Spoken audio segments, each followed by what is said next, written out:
Live from the bridge at the Launchpad Studios in Huntington, New York, it's Sports Talk New York with your hosts, Mark Rosenman and AJ Carter. Sports Talk New York is sponsored in part by Cardboard Memories, Clearview, Long Island, the law firm of Decolator, Cohen, and DePrisco, the Phoenix Tube Company, PIMS Incorporated, fueling brand performance for 30 years, Prince Associates for all your insurance needs, and Soho Table Hockey. Here are your hosts, Mark and AJ. And good Sunday evening to you. Mark Roseman, AJ Carter with you this Sunday evening. Glad you're tuning in. We have a great show on tap, so keep it tuned here all night long. I know lots of you are Ranger fans or Islander fans. Just keep it on in the background and listen to us while the game is going on.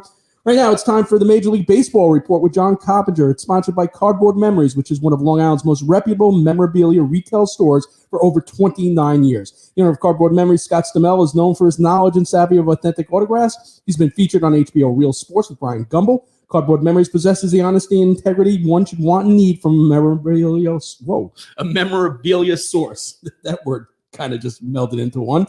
Scott personally works with each customer to ensure they understand the authenticity of each item. Every piece of autographed memorabilia is purchased directly from the source. Cardboard Memories is located at 6401 Jericho Turnpike, Comac, New York. Visit them on the web, www.cardboardmemories.com, or follow them on Facebook or Instagram. I will tell you this right now. If Scott Stamell had an entire store of autographed Luis Rojas memorabilia, I would walk out. Okay.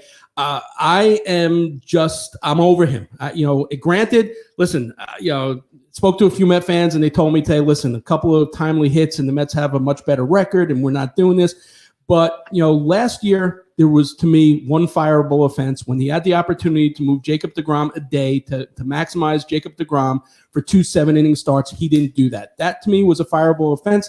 60-game schedule, I kind of overlooked it. Today, look, this might not have been his call, but then say it's not your call. Don't go out there in a press conference, say that this was a consensus, say that, that you're a baseball ops guy, looks at the Doppler radar. That Doppler radar guy, whoever looked at it, probably is the same guy that looked at Jed Lowry's, medical reports. It's just beyond belief. And then why did Don Mattingly, have a TBD starter yesterday? What did he know that the Mets didn't know? And then he goes with an opener. What did the Belmore Lions Club that has an outdoor flea market on Sunday know yesterday at 6 p.m. that they canceled their flea market because of weather that the Mets baseball ops guy didn't know? Either one of you, AJ or John, talk me off of the ledge because I'm so over him at this point. I'm not going to talk you off the ledge. I mean, look, the only things that people say when defending Rojas at this point is it's early in the year, and it is early in the year. But you can't use that forever.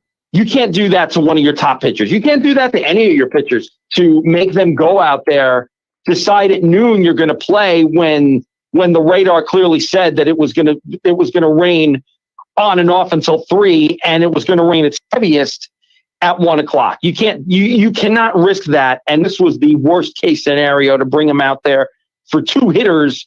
And now you've lost him for 5 days, whereas you could have brought him back tomorrow. Now you've messed up the entire rotation again. And listen, it is early in the season, but these little things, they count. They will accumulate, just like batting Kevin Pillar leadoff, which should never happen. Batting Jeff McNeil 7th and benching him when he's been hitting the ball hard, that all adds up. And I will say this, it's amazing how many people from different breadths of my life have come to me complaining about Rojas. I feel like it was never that bad with TC or even Callaway, but everybody seems to be complaining about Rojas, and I can't argue with him at this point. I'm 1,200 miles away, and so I'm not seeing a lot of this. I'm reading, obviously, in the newspapers, but I'm watching a little bit on television because they're playing the Marlins. I was so looking forward to seeing the game on TV today. But you look at it, it gets late early is the phrase. And you have to take a look at a management. Well, maybe Sandy has some relationship with Rojas going back when Sandy was here the last time, but you have a new owner. And the question I have in my mind is, how impatient is this owner going to be? At what point he's going to say, you know what?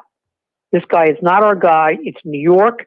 He wants to spend money on players. He wants to spend money on managers. Look, he may do better bringing back, Rod Hoheff's father, who has experience in managing. At what point do you need a big-name manager in New York? The issue is there is no big name manager out there. That's the problem. They passed on Girardi, and in all due respects, I love Joe Girardi, but he's had his issues with Philadelphia as well. But here's something, John. I want to know if you noticed this, and maybe this last 2 or 3 years, with all these different conspiracy theories you see. I was watching this press conference. Did you watch the post? Well, not post game, but did you watch Luis Rojas's press conference today? I didn't watch it, but I heard about the exclusive weather forecaster, which I'm convinced is the hologram from the SNY commercials that comes on and says, "Brooklyn, I don't follow that team." No, but the interesting thing is, if you get a chance, and I want you to take a look at it, AJ, and just maybe I'm reading something into it. He was going on this long meandering thread about the Doppler and the baseball ops guy, and in the middle of it, obviously he puts his phone on the table. He got a text message, and he picked up his phone, but at the same time, simultaneously, I believe he's had another phone in his pocket because he reached into his pocket because it looked like he got another text on a different phone, and his body language was like, "Really?" So I kind of read it that someone from management was sending him a message like, "Shut up and move on." And his body language was really not good. I like other people. The question mark: how much of a leash does he have if he's getting these types of text messages that makes him feel uncomfortable? And that, to some extent, that may be a good sign. The manager's looking and saying, maybe this is not the good. Look, take a look at managers. Who's out there? Could they convince Mike Scioscia to take it? Mike Scioscia has been out of baseball for a couple of years now, retired. Look at somebody who else is out there who might want to come back for a year and do it. Now, Scioscia just took the heading Team USA in the Olympics. But look at somebody like that who they can convince, who hasn't been around for a couple of years, to come out of retirement. Although if you look at the whole track record, look at everybody from Atlanta down through, with Brian Snitker, the trend now is to promote your minor league guy because it's analytics. I don't think that works in New York, and I think that's not going to work with this owner. I'll throw a name out there, and remember that AJ Hinch has a job again. Right. Alex Cora has a job again, and with the same organization that fired him, he got his old job back. What would it take? No. How about Carlos Beltran? No. I don't want a first-year manager. I know AJ said that, I need someone here with experience. I don't know who it is. That's the problem. Well, that is the problem, because these managers with experience that are used to being dominant personalities in that room, they're dying off. There's not a lot of them left. And I'm not sure they're going to get hired now. Like you said, there's Mike Scioscia, and who else? Who else is really out there? I'll leave you with this name before we go to break. And on the other side of the break, we have Dave the Cobra Parker, Wally Backman. Let's start beating that drum again. It's a different owner. It's a different owner. I'll give you one. No, I'll give you one. Ron Renicky. Not bad also. All right. Yeah. Or Bruce Bochy. It's another one. Mm-hmm. The former Met. Too. Yeah. You'd have to convince these guys like Bochy, who's already had a full career. It's going to take a lot of convincing, I think, for somebody like Bochy or Scioscia to come back. Okay, and then money talks and nobody walks. All right. We're going to take a quick break. On the other side, the Cobra, Dave Parker. Keep it tuned right here. Do you own a business? When is the last time you actually had a visit from or even spoke with your insurance representative? Did your current insurance agency sell to another firm or maybe merge, leaving you without the attention you deserve? Prince Associates is a provider of commercial insurance nationwide and represents some of the finest insurance carriers in the industry. Prince Associates has been representing commercial clients since 1965, and we continue to grow and offer our personal services in a competitive and ever-changing market. If you want back the insurance relationship you deserve, reach out to us, 516-822-6550. That's area code 516-822-6550. And ask for Leith or Craig, or find us on the web at www.princeins.com. Decolator Cohen and DeFrisco, LLP, is pleased to introduce their website, policeofficersrighttosue.com, as an educational and informative site designed to instruct members of the law enforcement community of their civil rights in line-of-duty accidents. Many law enforcement members are not aware of their rights to sue and fail to bring lawsuits within a specific time frame, thereby forfeiting their ability to seek rightful compensation against those parties that cause officers to be injured. PoliceofficersRightToSue.com provides successful past results of line-of-duty lawsuits. These examples range from officers being provided with inadequate equipment, RMP accidents, slip and falls, and station house mishaps. If any law enforcement member has a question regarding a potential lawsuit, they can contact DCD at policeofficersrighttosue.com or at 1-800-901-1LAW. That's policeofficersrighttosue.com or 1-800-901-1LAW. And welcome back to Sports Talk New York. Mark Roseman, AJ Carter with you this Sunday evening. Joining us now is a man who was a 7-time All-Star, 2-time National League batting title, was the 1978 League's most valuable player, member of 2 World Championship teams with the Pittsburgh Pirates in 1979, Oakland Athletics in 1989. He was the first professional athlete to earn an average of $1 million per year, having signed a 5-year, $5 million contract in January of 1979. His career achievements include 2,712 hits, 339 home runs, 1,493 runs batted in, a lifetime batting average of .290. He won 3 consecutive Gold Gloves during his prime. From 1975 to 79, he threw out 72 runners, including 26 in 1977. He was such an iconic figure in the game that at times he went by only one name, Cobra, which is the title of his great new autobiography, co-written with Dave Jordan. It is truly a thrill to welcome the one and only Cobra, Dave Parker, to Sports Talk New York. Welcome, Dave. Yeah, How you doing? I'm glad to be back. I'm doing good. Good. You know, I have to start this interview to tell you a little brief story because basically I have waited 14,185 days for this interview. 38 years ago, believe it or not, Wednesday, June 9th, 1982, you're coming in from shagging fly balls in the outfield. I'm covering the Met game. I approach you and I go, "Hey, Dave, you got time for a short interview?" And you go, "No, was that short enough?" And you just kept walking. So hopefully this interview is going to be worth that wait. No, it won't work that way this time. What's that? It won't work that way this time. Gotcha, right. All right, so let's get to this book. Your book starts off with an apology to Pete Rose. Why was it important for you to start the book there? Apology to who? Pete Rose. Well, that must have been a mistake because I really didn't owe Pete no apology unless it was running into him in second base or something. No, you kind of apologized to him because the day that he was going to break the all-time hit record was the same day that you were going to go and testify, and you felt that it was going to take away from his achievements. Okay, I remember that. Yeah.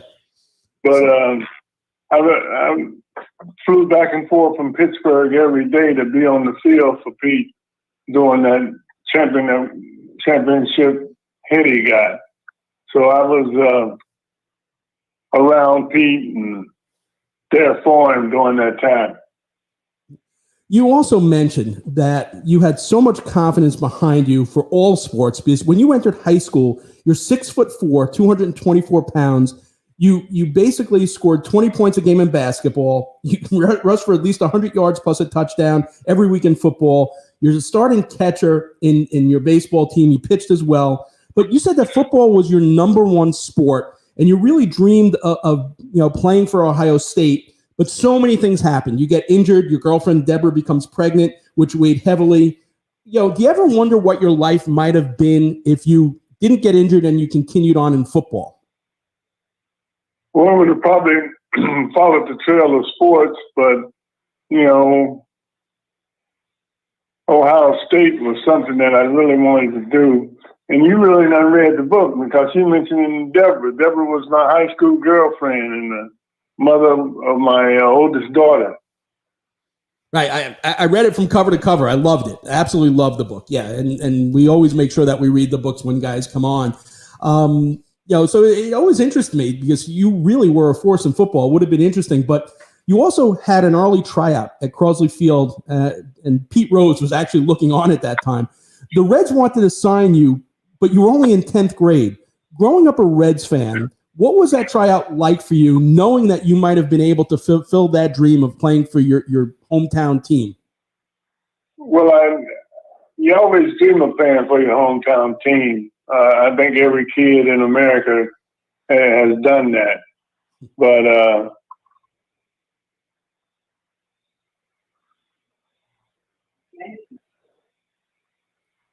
So later on, you actually get a tryout with the Pittsburgh Pirates. But you may not have ever made that tryout had it not been for a choice that you actually made sitting in Mr. Boggs' English class. Can you tell our audience about the choice you had to make to get to that tryout? Well, it was either stay there and miss the tryout or go to the tryout and have Mr. Boggs upset at me for a day or two. But I chose baseball. Definitely the Pirates game. Mr. Boggs' loss was the Pirates game for sure. Because they end up drafting you in the 14th round of the 1970 Major League Baseball amateur draft. You don't get that opportunity to play for your hometown Reds to start your career, but you do get the chance to break into the majors with the great Roberto Clemente as your mentor. That's a pretty good consolation prize for sure. What did Roberto mean to you, both baseball and life-wise? Well, he was called a great one, and they did that for a reason, because he was great on and off the field. He always extended himself to help people. And that shows you what he was as a person. And he taught me how to reach back and get more velocity out of my throws than what I was getting. Because as a catcher, you short arm the ball. You don't really reach back and maximize the throw. And he taught me how to reach back.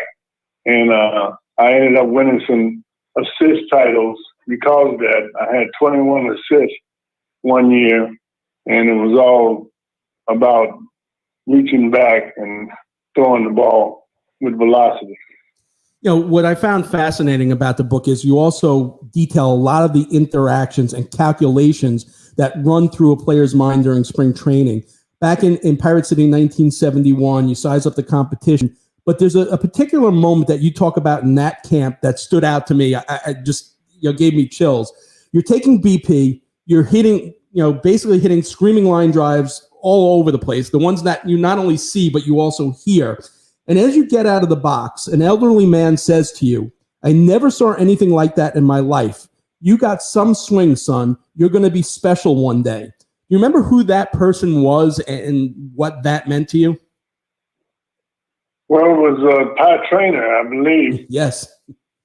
Pat Trainer told me he's never seen anybody hit a line drive like me. The closest one was Stargell.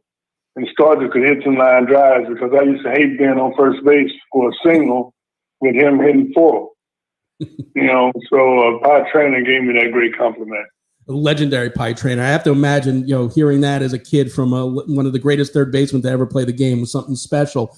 We touched on what Roberto Clemente meant to you, but you go into such great detail about Doc Ellis in the book, about the things he taught you about being a big leaguer. And there's so many of our young listeners that really only hear about the both famous and infamous, no-hitter that Doc threw. But can you share more about Doc so they can truly understand what he meant to you and the game of baseball? Well, Doc was a very positive guy, a leader, didn't mind putting himself on the line for things that he believed in. And he was a heck of a pitcher. He had a fastball that ran in the right-handers and ran away the left-handers. And he was just an outstanding individual and a very good pitcher. There's a quote in the book from Manny Sanguin, maybe one of the most underrated catchers of the era. He said, "So me and Roberto were sitting in the dugout in McKenty Field, watching our teammates play an exhibition game in 1972. It's late innings. Burden was playing most of the rookies. We watched Dave make a running catch. Then he made this strong throw from center to home plate on a fly. Roberto pushed himself off the bench as he's laughing. I asked him, 'What's so funny?' He said, 'That's my replacement out there.'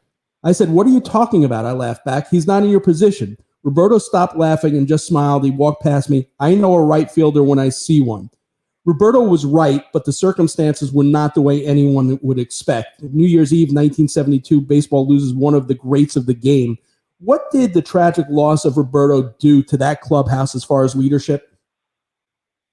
Well, it's saddened us as an organization and a team. You know, Roberto's death was devastating to the city of Pittsburgh, the Pirates, me, myself, and, you know, losing him had an effect on society altogether. You know, you detailed the way Willie Stargell evolved into a team leader and the voice of that team, but you detail how that first year was very difficult for Willie. How did you see the great Willie Stargell evolve into a team leader? Well, Willie didn't speak a whole lot in the early stages, but he loosened up quite a bit. You know, he always had a practical joke, verbalized a lot, was a universal personality because, I mean, if you couldn't like Willie, you couldn't like nobody. Willie was very instrumental to me like Roberto was, and having those two guys mentor you is the best thing that you possibly have done. One of the things I learned from the book that I did not know until I read it was you look at your contract and you add in all the perks and the bonuses. You were actually the first $1 million per year athlete in all of pro sports. What significance did that have for you then? And does it hold greater significance now considering, you know, where salaries have gone from that point? Well, salaries are off the roof now. You know, and I'm thinking in terms of what I did with the $1 million salary is basically pocket change, and I revolutionized salary. That's another thing that you could throw on my resume. It was great to have that title, and it was great to basically do something that people identify to for the rest of your life. One play that Met fans will never forget was in 1978. The Mets take a 6-3 lead into the ninth inning. You triple to drive in 2 runs, making it a 6-5 game with 1 out. Bill Robinson flies out to Bruce Beauclair. You tag up. John Stearns, a former middle linebacker in college, is blocking the plate as you tagged up at third base and ran full speed. Can you pick up the rest of the play from there and what you remember about that? I remember him smiling, had this very comfortable smile on his face. And my football came in the play, and I said, "Smile, take this." And I hit my face on the side of his head.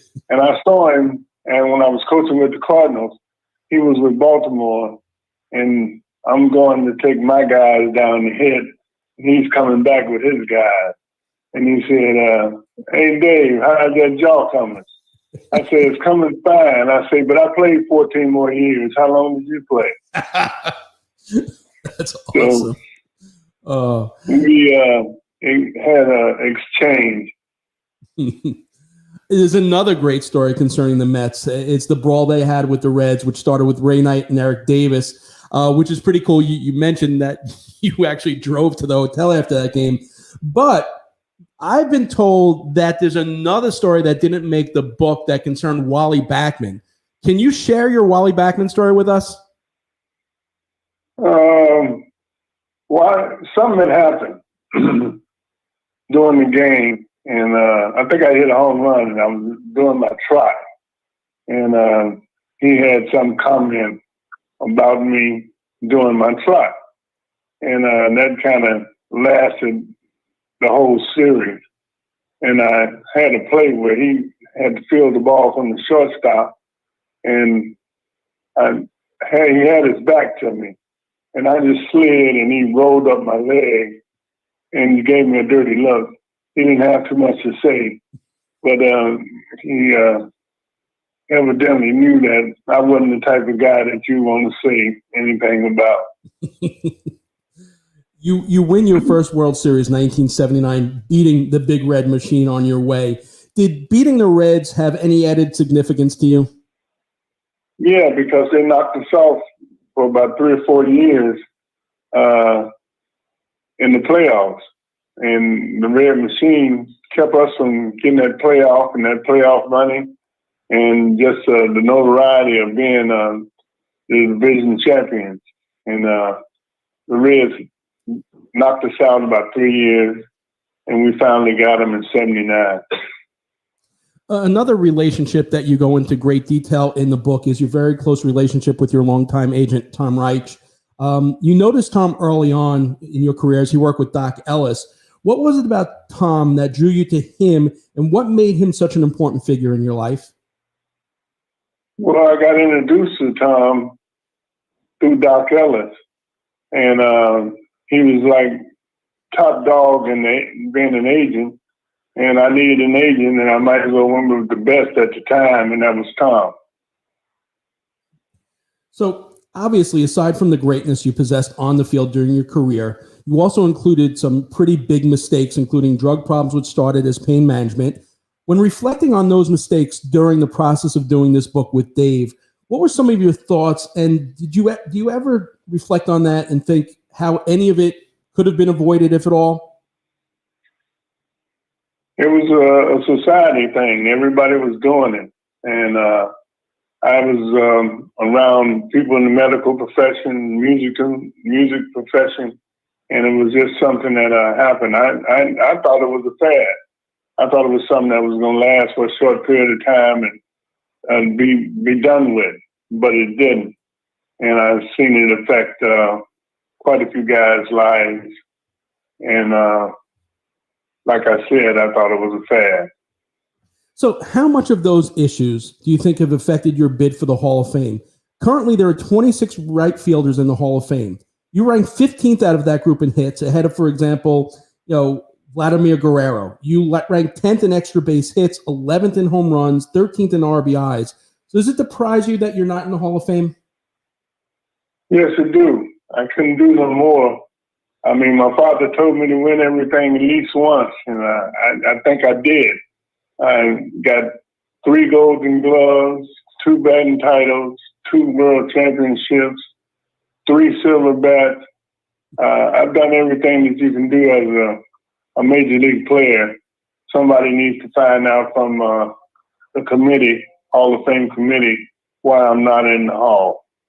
It's interesting because one of the quotes in the book, which I think couldn't be more dead on than this. You write, they got no idea what it takes to play 160 games a year for 2 decades. They make snotty, uninformed remarks about compilers. They don't know, they can't grasp the human wear and tear or near constant travel, the emotional exhaustion. Those folks can't comprehend what it takes to get here.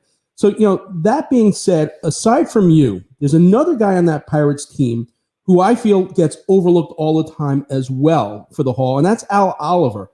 Why do you think that Al Oliver is overlooked when it comes to the Hall? I don't know, but he's one heck of a hitter. He was one of the best line drive hitters that ever played the game. We talk about Al, and I used to just watch him hit line drives and how he approached hitting and tried to steal some of his stuff. How to cut down with 2 strikes, but Al was a very smart hitter. There's a couple of, the show also streams live, and there's a couple of questions in the chat room. One from David DeConick. You want to know how many ounce bat did you use when you played? 37 ounces, 37 inches. Pretty big. We could probably spend several shows on this book in your career. You detail the tragic story of your good friend and Houston Astros ace J.R. Richard. You spend a lot of time with the Reds and Marge Schott, your longtime relationship with your hero friend and then teammate and manager Pete Rose. Let's stop with Pete Rose, because this is one of the things that for years, and as long as we're talking about the Hall of Fame, for me, Pete Rose was the greatest hitter that I ever seen in my entire life. Granted, he broke the golden rule of baseball. I don't believe he ever bet against his team. I'm 100% sure that he never threw a game. Do you believe that Pete belongs in the Hall of Fame? Yeah, I think Pete should be in the Hall of Fame. I mean, he's a hit king, for God's sake. I mean, that title speaks for itself. You also detail in the book as well your role as a mentor to rising stars Eric Davis, Barry Larkin, and Gary Sheffield. How much of that role and some of the things that you showed them came from both Pops Willie Stargell and Roberto Clemente? Well, I inherited stuff from them both. You know, they all had great things about them, and it was just a matter of picking one or two, and I would choose both of them. Another question that someone wanted to ask is, who was the toughest pitcher you faced in your career? Steve Carlton punched me out more than anybody I ever faced. But I hit more home runs off of him than any pitcher I ever faced. So it's a crazy stat. You know, it's either feast or famine with him. Interesting, that's for sure. Wow, he struck you out, but you hit him well with home runs for sure. Like I said, so much jammed into this amazing book. Where can people get this great book? You can get this book at Dave Parker 39 Foundation, Amazon. You can pick it up, Walmart, Barnes and Noble. Dave, like I said, it took 14,000 days, but I finally got you for an interview. It was well worth the wait. I appreciate it. And, you know, now I'm never going to be able to use that story again now that I finally interviewed you. But, the flip side of that story was when you said no, Willie Stargell was available, and I was able to go and speak to Willie. So it did have a decent ending that day. Yeah, he showed me up by being the nice guy. Well, you certainly listen. You made up for it tonight. You're a nice guy. The book is fantastic. How you doing health-wise these days? I'm doing okay. Good days, bad days. Fortunately, I got more good days than bad. That's good. We're glad to hear that. Hopefully, you continue with some good days, and hopefully, people go out and get this book. It's a great read. It really takes you inside to an era of baseball, that some of the younger kids don't really know about. And if they've never seen you play, I suggest they go out on YouTube. Do you watch the game these days? And if you do, is there a player out there that reminds you of yourself? The kid that just got hurt in San Diego. Hurt his shoulder. I can't think of his name. Tatis. Tatis, that's it. Okay. I've watched him a couple times, and he's got flash. I mean, listen, I cannot remember a greater arm in the game than you. I mean, that entire Pirates outfield was scary, but your arm was it was a cannon. It's and so accurate. And every single time, you came up to bat against the Mets, we all dreaded it because we knew what was coming. So I thank you for so many great years in the game and, playing it right. And we appreciate you coming on tonight. Well, I appreciate being on. You got it. The Cobra, Dave Parker. We're going to take a quick break. On the other side, Russ Cohn and the Soho Table Hockey Report right after this message. The Phoenix Tube Company Incorporated is among the country's leading manufacturers of structural ornamental stainless steel tubing, rectangles, squares, and processed flat bars. The company takes pride in its everyday commitment to quality and customer service. The philosophy of the company has been and continues to be to support the growth of the stainless tube market through distribution and service centers throughout the country. Ornamental and structural stainless steel tubing is used for a wide variety of aesthetic and mechanical products where superior finish and corrosion resistance are required. Some products manufactured include tubing for mirror bracket arms, boat rails and ladders, washroom grab bars, swimming pool rail products, medical equipment, automotive step bars and trimming, as well as structural framing for food processing equipment. For a quote or for more information on how the Phoenix Tube Company can meet your ornamental and structural stainless steel tubing needs, visit them on the web at phoenixtube.com or call them toll-free at 1-800-526-2124. And welcome back to Sports Talk New York. Mark Roseman, AJ Carter this Sunday evening. So we're trying to get Russ on. We'll see if he's available. If not, maybe we'll just do the NHL report with Mike Capece. We could do that. So let me get the live read.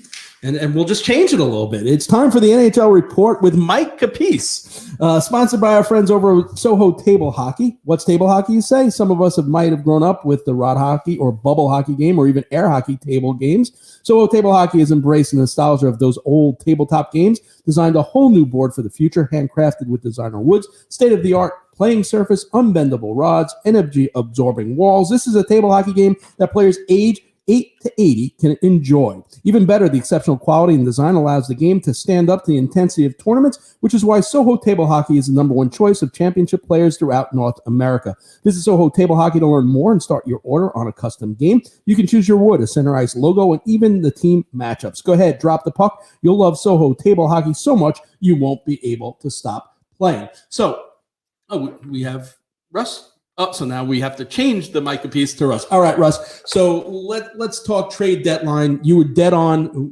with the Islanders, and you were pretty much ahead of the curve on that. We didn't know that Travis Zajac was going to be put in that trade as well. He had to waive his no trade. Palmieri is a nice player. I like Palmieri a lot. Zajac, I kind of think the Devils, got more out of Zajac than probably they would have with anyone else, since, Lou likes him. What do you think Zajac adds to the Islanders? I mean, he could be a key face-off guy for them. He definitely is good defensively, probably better defensively than offensively these days. So he could be a guy you have out there, late in periods. So they play smart. You're up by a goal. You put him out there. So I think he could be a trusted guy like that. And yeah, Palmieri's just an easy fit for them. And I do think he'll score some goals. I think because he's such an easy fit, he could start, feeling really comfortable right away. And that's a big deal heading into the playoffs.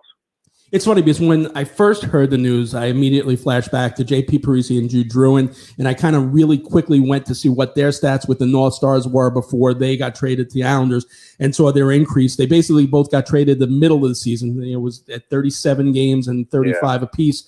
They both basically doubled their output with the Islanders and were obviously a key point of the Islanders beating the Rangers in that best of 3 with the overtime goal.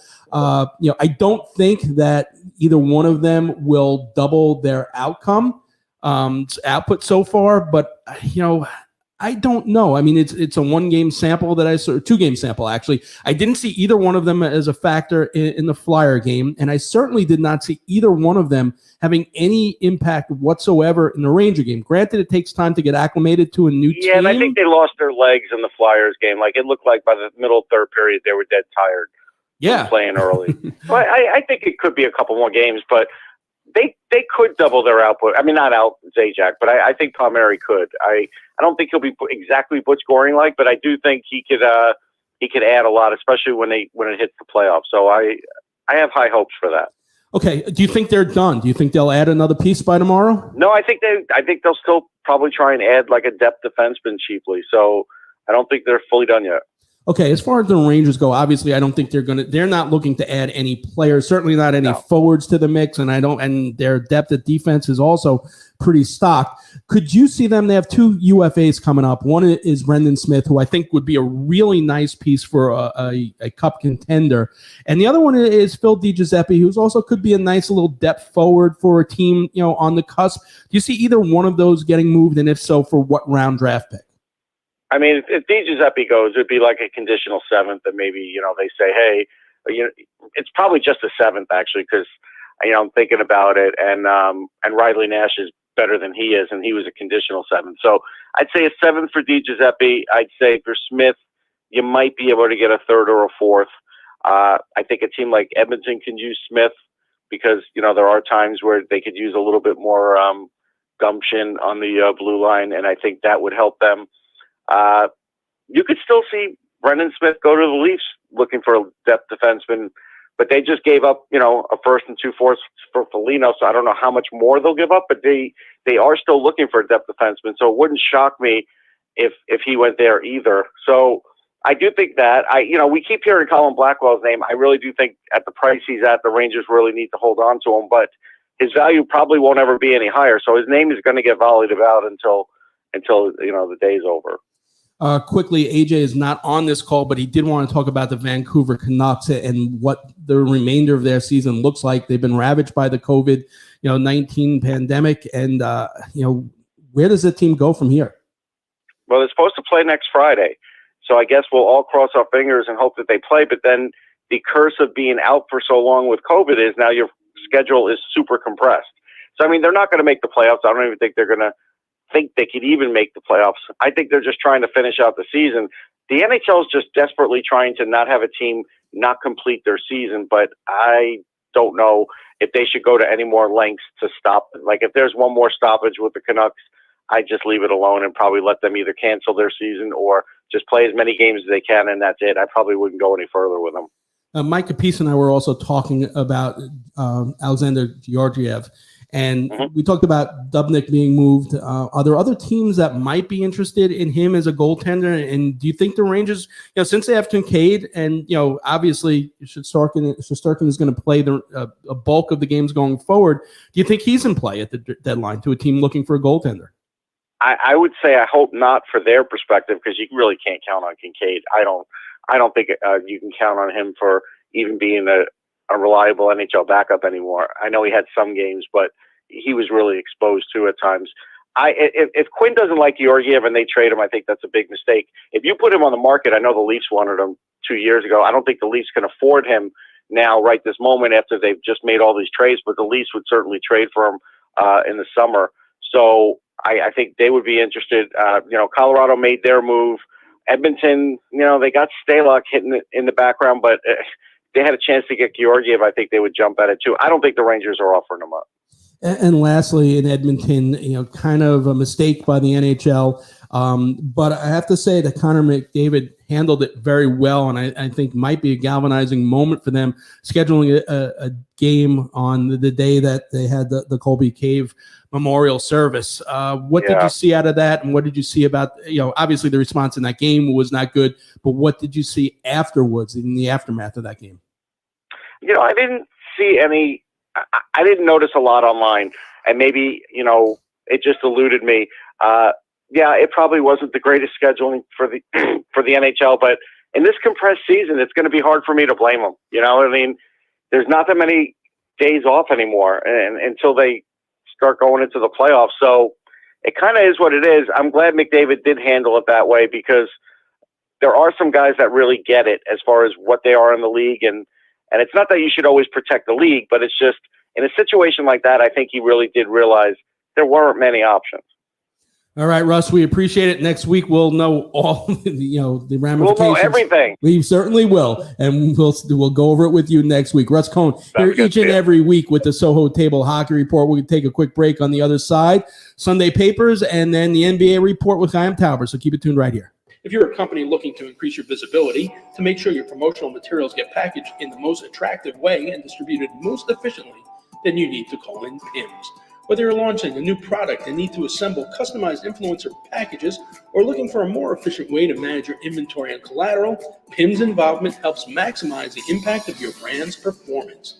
For more than 30 years, PIMS has been helping companies get their message out to the right people, offering personalized distribution services and full-scale inventory management solutions. PIMS works its magic on 3 continents, backed by 350,000 square feet of warehouse space. If you're looking for experience, PIMS is it. They've shipped more than 13 million packages and elevated more than 8,000 brands. Want to know more? Check them out on the web, PIMSinc.com. That's PIMSinc.com,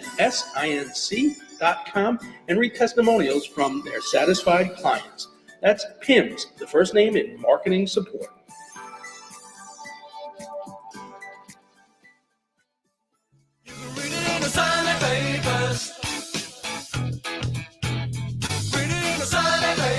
So Joe Jackson can only mean one thing. It's time for AJ and his Sunday Papers. What do you got, AJ?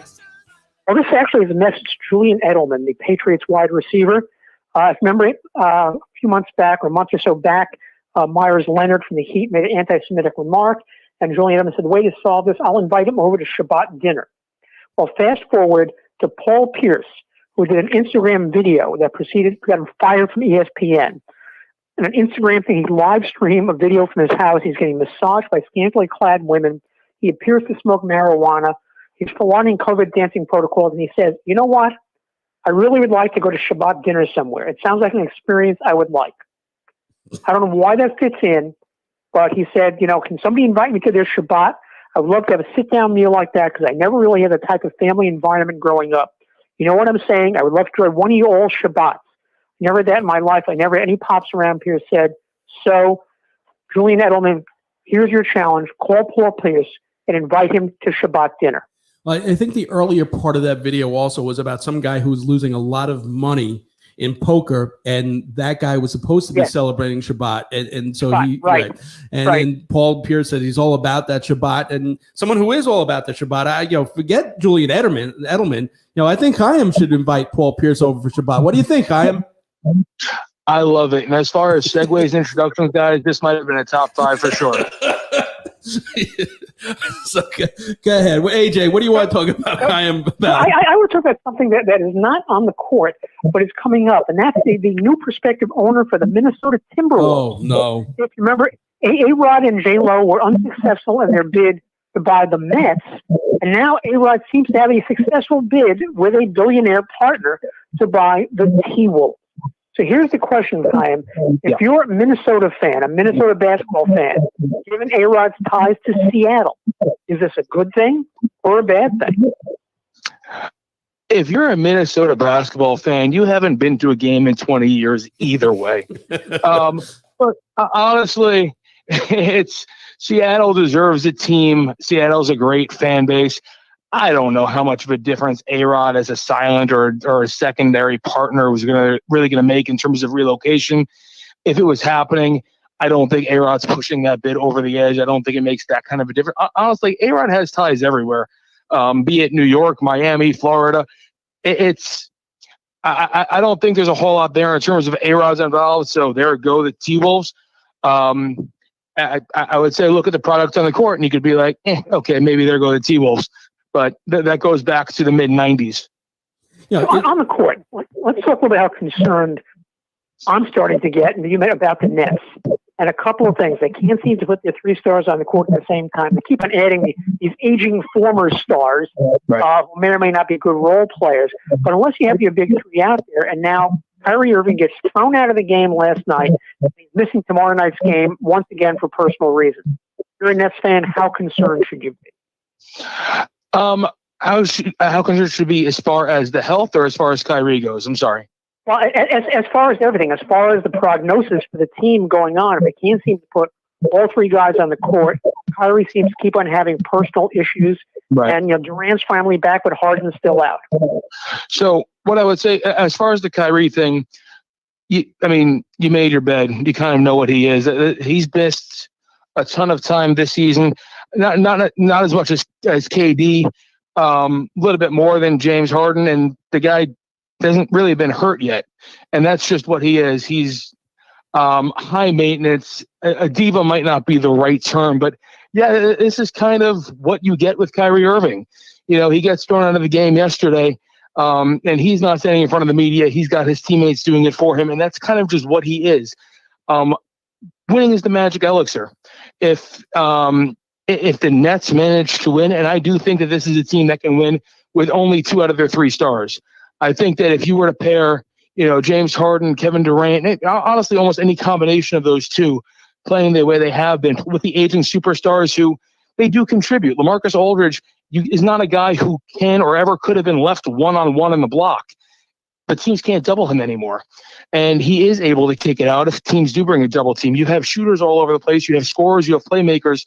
This is a team that poses defensive issues all over the place, not because Blake Griffin's going to take it to the rim, but because he's a capable veteran who can make the extra pass, who you do have to respect, and you can't double a James Harden, a Kyrie, or a Kevin Durant, or any combination of those 2 should they be on the court at the same time. I honestly think this is a championship caliber team, even with 2 of those 3. All right, Chaim, we appreciate it. Interesting, one thing before I let you both go, and AJ mentioned this with A-Rod and the Timberwolves, and he mentioned the failed attempt of him and J-Lo trying to buy the Mets. Could you think about this now? I mean, this would have been the Mets' luck. AJ and A-Rod and J-Lo buy the Mets, and then they split up. And then the Mets are thrown into like some sort of hearing to see who gets ownership, right, in divorce court. Only the Mets. That would have been the most Met Very thing. messy. It would have been the most Met thing ever to happen for sure. I mean, that was the Dodgers situation just a few years back, and I'm just grateful there's no question from AJ about the Mets being Seattle's second team. That's all.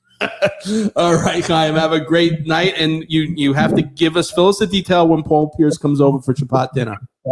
You got my word. You got it. Chaim Tauber here each and every week with the NBA report. Just want to remind everyone while we're getting Jay Retro on for our NBA report that there is a great night of programming ahead of us. Right after our show, BT Talks Baseball with the great Brett Topel is going to have Fred Lynn. So more All-Stars on the way, baseball All-Stars the rest of the night.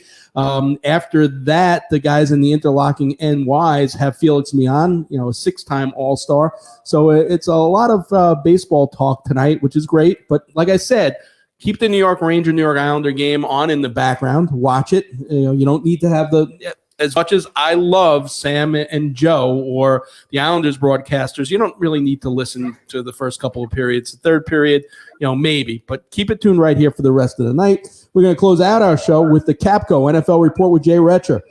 Even though it's spring, summer will be here before you know it. It's time to get those windows and doors ready to let that fresh air in and the bugs out with a Clearview retractable screen. The Clearview retractable screen system comes with a standard lifetime warranty and the patented speed reducer so it won't snap back. You get the luxury of a screen door, sleek, low-profile design without the hassle of a bulky storm door or sliding screen door. Call 631-440-1100 for a free estimate. That's 631-440-1100, or visit them on the web at clearviewlongisland.com. And maybe the Jets are looking to get a quarterback with a sleek, low-profile design without the hassle of bulky shoulder injury, bulky, mononucleosis, bulky whatever you want to call it. Let's dissect this trade, all right? So we talked about this last week. We felt at that time that the Jets might have gone for the once-in-a-millennial tight end, and they might keep Sam, but that changed rather quickly. Why do you think the Jets have now moved off Sam Darnold, and it looks from all the accounts that Zach Wilson is their guy? Yeah, I think you hit it right on the head right there, Mark. You couldn't, and this is something we talked about the last couple of weeks, if they were going to take Zach with that pick, they could not have Sam Darnold on the roster. And I know some people said, oh, well, could you get more? Yeah, possibly you could have gotten more. But listen, this isn't a team that was really playing their cards too close to the vest. I think everybody pretty much knew where they were going with that draft pick. So for them to be able to get anything, to get multiple picks for a guy like Sam Darnold, I know it's tough, a guy you drafted in the first round. But, yeah, all signs to me, clearly, going after the young man coming out of BYU. And I think Jets fans should be excited. So how important, Jay, assuming they do not do something very Jets-like and mess up this pick and draft somebody else, who's out there to be a backup quarterback? Who should they turn to now to be somebody who can mentor as well and who can also fill in, as need be? I think the guy and it's funny, I was looking at some of the backup quarterbacks, or possible backup quarterbacks. I think this screams of an Alex Smith situation here. He's a guy that did pretty darn good, when he got in there for Washington. I mean, it wasn't great. You're not getting the Alex Smith that took the San Francisco 49ers to the NFC Championship game all those years ago. But listen, this is a guy that I still think he's got a decent amount of football left. He's a smart guy. He's a guy that's going to be okay with, working with some of these younger players and encouraging them. And one of the things last year in the playoffs with Taylor Heineke, with how well he played for Washington against the Bucs, I mean, you could argue that Heineke played better than Rodgers, Breeze, and Mahomes did against the Bucs in the playoffs last year. And all we kept hearing was that, man, he took so much advice and had such great discussions, and he learned so much from a guy like Alex Smith. So I just put two and two together, and I think to myself, man, how nice would it be if Zach would learn from a guy like Alex Smith? And you want to talk about a guy that knows how to battle and overcome adversity. I think that'd be a perfect fit. Yeah, I was looking at the free agent class as well, and Alex Smith was the guy I had billed at number one. So let's do it this way, all right? So you don't have Alex Smith. The remaining pool basically is RG3, Geno Smith, Jameson Winston, Josh McCown. Where would you rank, in order of preference of those guys? Well, Winston's already signed with the Saints, so he's going to be back there, and he's going to battle Taysom Hill for that number one spot in New Orleans. Those other guys, man, I don't look at them, and I know RG3, and listen, I don't think that's the best way to go. I think you need a guy. RG3's been good, but he's been a backup to Lamar Jackson, a very succinct type of run first type quarterback, which is kind of backwards. I feel like Alex Smith, whatever they have to do, even if they have to overpay just a little bit. I mean, you're not going to commit long-term money to this guy, but if you can go out there and get an Alex Smith, I think you fortify it. It makes a lot of sense. Fitzpatrick would have been a great guy as well, but I think, man, it's just like those other guys. I don't even know if they're really options, fellas. I think it's Alex Smith, or man, you might just have to roll with another couple of young guys behind him. I know it's not usually a recipe for success, but it really that should be their number one. I don't think they should be looking at those other guys as fallbacks. Mark Sanchez is still under contract, unfortunately. He would have been a good one. Everything that's old is new again, for sure. A story that we will probably be speaking about for many weeks to come, and it's just Sean Watts. It's just, you can't even imagine. What's the latest that you're hearing? Well, what I'm hearing about the Watson situation is that they are just trying to get as many names as possible so that they can start building a defense. It's hard when you have 21, 22 names, and you kind of build up that stuff in the media, and you don't know who really they are. You saw the first young lady come out and say that, all those things about Deshaun Watson, but we've also heard some young ladies say, hey, I've been his masseuse, and I haven't seen anything inappropriate. This is just going to be one of those things where, man, I don't know if we'll ever know the truth 100%, which is kind of crappy. It's a crappy thing to really have to talk about, but think about it from Houston's perspective. Like, as an organization, some people think, oh yeah, they're just trying to pay him back because he wanted to get traded. But it's like, all right, if that's the route you want to go, why would you want to damage your product like that so you get no return? So it's such a funky situation. And I don't know if anybody is going to be coming out rosy after this one. I doubt that highly. I agree with you. It'd be interesting, if FanDuel or 365 Sports or the other one, DraftKings, wants one of those drop-in boxes. I wonder, which guy will fall first, Matt Gaetz or Deshaun Watson? That's a good point. Yeah. All right. We appreciate Jay Retcher here each and every week. AJ Carter going to be back in studio in a couple of weeks as well. Hopefully next week, but maybe not. 2 weeks. 2 weeks definitely. All right. So, AJ, 2 weeks definitely, maybe next week. So everyone's got something to look forward to. What you definitely have to look forward to is BT Talks Baseball up right after this.